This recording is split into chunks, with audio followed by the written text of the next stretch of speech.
The stagecoach rattled to a stop outside the Lone Mesa Ranch just as the sun dipped behind the ridge, painting the sky in warm gold, and when the door opened, the woman who stepped out clutched her hands tightly to her chest, tears trembling on her lashes as though she were bracing for another disappointment life had so often given her.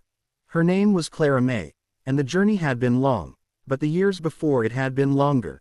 Years of being overlooked, dismissed, whispered about, prayed around, but never prayed for, and now, standing on dusty earth with her carpetbag pressed to her side, she felt every fear rise like a wave.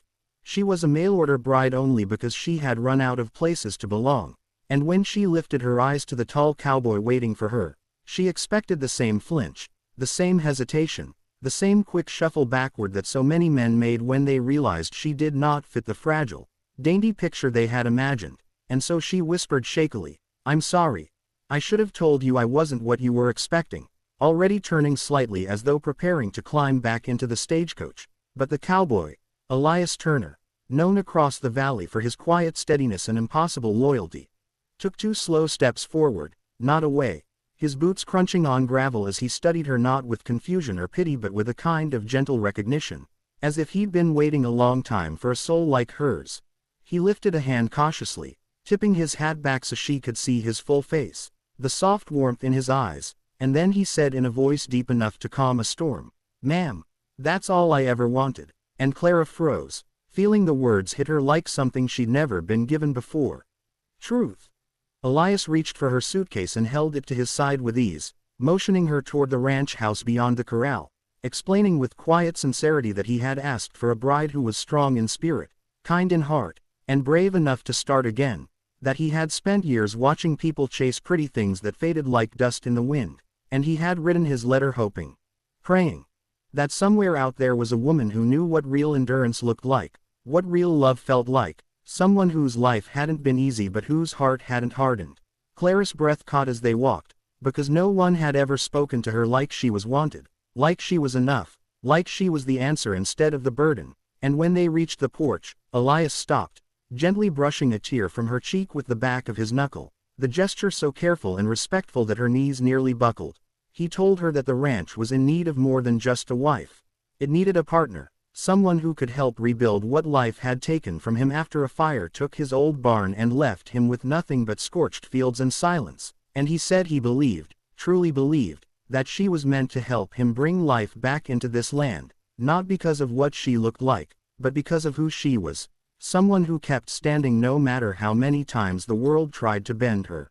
Clara felt her heart loosen for the first time in years, felt the weight of shame she'd carried since childhood begin to lift as Elias showed her the ranch, the horses, the half-rebuilt barn, and the small kitchen garden he'd planted despite knowing very little about vegetables. She laughed. A soft, startled laugh. When he admitted he needed help with cooking too, because he'd burned more pots than he'd saved. And that laugh was the moment he realized he was already falling for her. As evening settled in, they ate stew together by lantern light, and Elias asked her gently about her journey, her past, her dreams.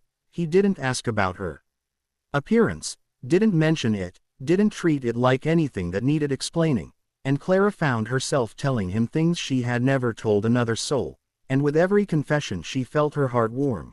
Felt herself growing roots into a place she had only arrived at hours before. By the time the first stars pricked the sky, Elias told her quietly that she didn't need to earn a place here. She already had one, the moment she stepped off that stagecoach. And that night, Clara lay in the guest room feeling something bloom in her chest she hadn't felt since she was a girl. Hope. In the days that followed, she proved herself to be everything Elias had believed and more. Strong, capable, tender-hearted, quick to learn the ranch rhythms, unafraid of work, and full of quiet laughter that made the house feel alive again.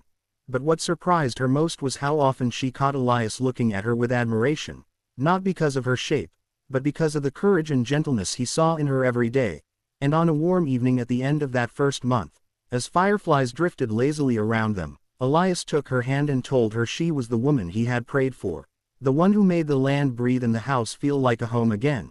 And when he asked her to stay, not just as a bride, but as the woman he wanted by his side for the rest of his life, Clara felt tears gather again, but this time they were tears of belonging, of gratitude, of a future she never believed she deserved but had finally found. And so, to everyone listening, let this story remind you that true love is not measured by appearance but by the heart that beats within you. And if this touched your spirit even a little, don't forget to subscribe to the channel, because more powerful, heart-grabbing stories are on the way.